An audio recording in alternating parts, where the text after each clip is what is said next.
শুরুতেই দেখাবো পূর্ব মেদিনীপুরের ভগবানপুরে লগ্নজিতা চক্রবর্তীকে গান গাইতে বাধা দেওয়া হয়েছে বলে অভিযোগ করছেন বিজেপি নেতা শঙ্কুদেব পণ্ডা।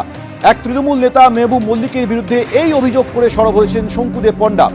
পূর্ব মেদিনীপুরের ভগবানপুরে একটি অনুষ্ঠানে গিয়েছিলেন সঙ্গীত শিল্পী লগ্নজিতা চক্রবর্তী। সেখানে তাকে গান গাইতে তৃণমূল নেতা মেহবুব মল্লিক বাধা দিয়েছেন বলে এই অভিযোগে সরব হয়েছেন শঙ্কুদেব পণ্ডা।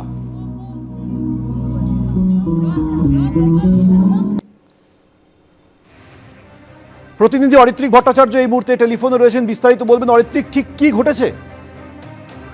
দেখো, কালকে একটি স্কুলের অ্যানুয়াল ডে ছিল এবং সেই অনুষ্ঠানেই ভগবানপুরে গিয়েছিলেন শিল্পী লগ্নজিতা চক্রবর্তী এবং যেটা জানা যাচ্ছে যে তিনি বেশ কয়েকটি গান গায়েন, 7টি গান তিনি সেখানে সম্পূর্ণ করেছিলেন এবং গান গাওয়ার পর 7টি গান গাওয়ার পর তাকে কিন্তু বাধা দেওয়া হয়, যেটা অভিযোগ যে দেবী চৌধুরানী সিনেমার একটি গান তিনি গাইছিলেন জাগমা।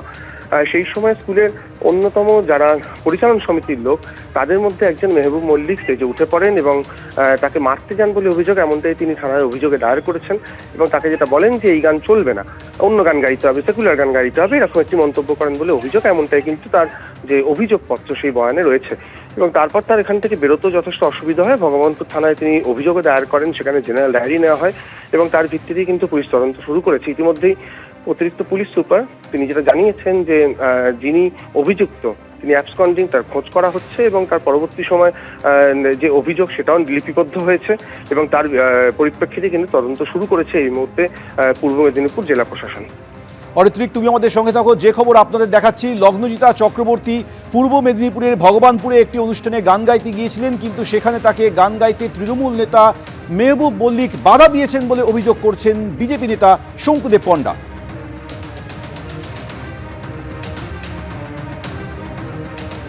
তৃণমূল নেতা মেহবুব মল্লিক বেসিক্যালি চুলের চোরাচালানকারী, চীনে জেল খেটেছেন 5-7 দিন। তার নেতৃত্বে তিনি আজকে গতকাল রাত্রে মঞ্চে উঠে লগ্নজিতা চক্রবর্তীকে এই গান বন্ধ করতে বলেন। কেন? এবং তারপর তাকে মারধর করার চেষ্টা করা হয়, অ্যাসল্ট করবার চেষ্টা করা হয়, তাকে আঘাত করবার চেষ্টা করা হয়। ভগবানপুর থানায় গত 15 বছর ধরে রয়েছেন এখানে একজন ওসি, তার নাম শাহজাহান হক। তিনি রাত 2:30-3টে পর্যন্ত লগ্নজিতা চক্রবর্তী এবং তার টিমকে বসিয়ে বোঝানোর চেষ্টা করেন যে অভিযোগ কোনো মতেই করা যাবে না, কেস সেটিং করুন। এবং কোনো মতেই যখন ওরা রাজি হন না, ততক্ষণ এই মেহবুব মল্লিকরা তাদের বাহিনী নিয়ে গোটা ভগবানপুর থানা ঘেরাও করেন এবং রাত্রে বাধ্য করেন যাতে ওখানে পুরো বিষয়টাকে নিষ্পত্তি করে নেওয়া হয় এবং এই ধরনের কোনো অভিযোগ নথিভুক্ত না হয়। এরপর লগ্নজিতা চক্রবর্তীরা লিখিতভাবে থানায় অভিযোগ করেন। 24 ঘন্টা সরাসরি পুলিশকে, জেলা পুলিশকে সময় দিচ্ছি এবং 48 ঘন্টা আমরা রাজ্যকে সময় দিচ্ছি। যদি অবিলম্বে এই ব্যাপারে কোনো তারা সদর্থক পদক্ষেপ না নেন, আমরা এর শেষ দেখব। আবারও কথা বলবো, আমাদের প্রতিনিধি অরিত্রিক ভট্টাচার্য এই মুহূর্তে রয়েছেন। অরিত্রিক, একদিকে শঙ্কুদেব পণ্ডা পুলিশের ভূমিকা নিয়ে প্রশ্ন তুলছেন, একদিকে সরাসরি আক্রমণ করছেন তৃণমূল নেতা মেহবুব মল্লিককে। কি কারণে মেহবুব মল্লিকের বিরুদ্ধে তারই অভিযোগ? দেখো, শঙ্কুদেব পণ্ডা তার যেটা অভিযোগে জানিয়েছেন যে এই যে নির্দিষ্ট গান নিয়ে আপত্তি, সেই গানটা নিয়ে কেন আপত্তি করা হলো সেটা শঙ্কুদেব পণ্ডার অভিযোগ এবং তিনি একদিকে যেমন একজন শিল্পীর নিরাপত্তা নিয়ে প্রশ্ন তুলেছেন, তেমনি এই প্রশ্ন তুলেছেন যে এটা কি রাজ্যের শাসন চলছে যেখানে কি গান গাইবেন শিল্পী সেটাও নির্দিষ্ট করে দেবেন একজন ব্যক্তি এবং সেই জায়গা থেকেই কিন্তু যে রাজনীতির কথা উঠছে।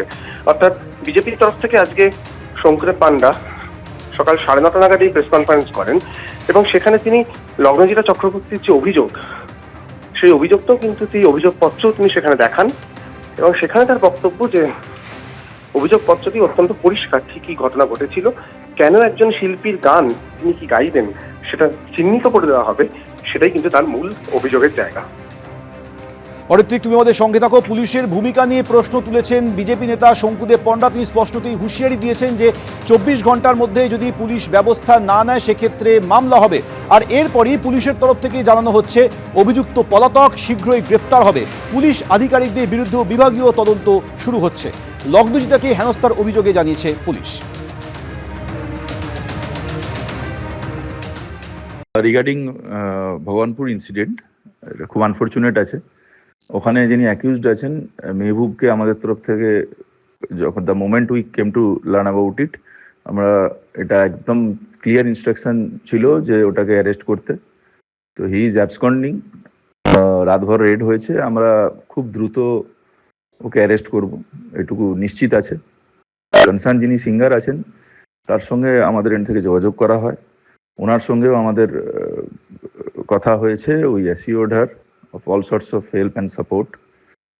আর লাস্টলি যেটা আছে, এখানে ওসি কনসার্ন যিনি ওসি আছে এবং অন্য যারা আছে থানার পার্সোনাল, তাদের তরফে কোথায় কি লেভেলের গাফিলতি আছে সেটাও আমরা বিভাগীয় তদন্ত শুরু করা হয়েছে। We will take action against this fellows also surely. যুবভারতীতে কয়েকদিন আগে যে বিশৃঙ্খলার পরিস্থিতি তৈরি হয়েছিল সেই ঘটনার তদন্তে সিট তদন্ত করছে।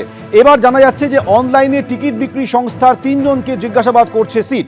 বিস্তারিত বলবেন আমাদের প্রতিনিধি ময়ূক ঠাকুর চক্রবর্তী রয়েছেন টেলিফোনে। ময়ূক, দেখো, যে অনলাইন টিকিট বিক্রিকারী সংস্থা যারা এই মেসির কলকাতা আসার টিকিট বিক্রি করেছিল অনলাইনে, এবং প্রচুর মানুষ এদের থেকে টিকিট কিনেছিলেন ইন্টারনেট মারফত, তো এই এসআইটি স্পেশাল ইনভেস্টিগেশন টিম যখন এই পুরো ইনভেস্টিগেশনটা করছে, তখন এই অনলাইন টিকিট বিক্রিকারী সংস্থার যিনি সিইও এবং ডিরেক্টর এবং ম্যানেজার, এদের 3 জনকে কিন্তু পুলিশের তরফ থেকে নোটিশ করা হয়।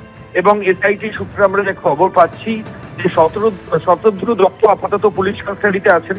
তাকে ইন্টারোগেশনের পাশাপাশি তার থেকে যে তথ্য এসআইটির গোয়েন্দারা পাচ্ছেন, সেই তথ্যের উপর ভিত্তি করেই কিন্তু এই অনলাইন টিকিট প্রস্তুতকারী সংস্থা, বিক্রিকারী সংস্থা, তাদের সিইও, ডিরেক্টর এবং ম্যানেজারকে তলব করে টানা 3.5 ঘন্টারও বেশি ইন্টারোগেশন করেছে স্পেশাল ইনভেস্টিগেশন টিম। এবং মূলত এসআইটি যেটা জানতে চায় এই এদের কাছ থেকে যে এরা মোট কত টিকিট বিক্রি করেছিল, কত টাকার টিকিট বিক্রি করার অর্ডার শতদ্রু দত্ত এদেরকে দিয়েছিল, 1 লক্ষ টাকার কাছাকাছি নাকি এক একটা টিকিট বিক্রি হয়েছিল এরকম শোনা যাচ্ছিল। কাজে সেগুলো আদৌ সত্যি কিনা, এই টিকিট বিক্রিকারী সংস্থা সল্টলেক স্টেডিয়ামের বিভিন্ন যে লোয়ার টিয়ার থেকে আপারের যে বিভিন্ন টিকিট, সেগুলো কত করে ট্যারিফ ছিল প্রত্যেক টিকিটের, এই সমস্ত জিনিস, এবং শতদ্রু দত্তকে এই সংস্থা কত টাকা দিয়েছে এবং কত টাকায় চুক্তি হয়েছিল, এই সমস্ত কিছু জানার জন্যই এই অনলাইন টিকিট প্রস্তুতকারী সংস্থার সিইও, ডিরেক্টর এবং ম্যানেজারকে টানা ইন্টারোগেশন করেছে স্পেশাল ইনভেস্টিগেশন টিম। প্রায় 3.5 ঘন্টারও বেশি এদেরকে জিজ্ঞাসাবাদ চলে। নোটিশ করে দিল্লি থেকে এদেরকে ডেকে পাঠানো হয়। দিল্লি থেকে কলকাতার সল্টলেকে বিধাননগর কমিশনারের অফিসে এসে এসআইটির ইন্টারোগেশনের সম্মুখীন হন এই 3 জন। ময়ূক, ধন্যবাদ। এবিপি আনন্দ, এগিয়ে থাকে, এগিয়ে রাখে।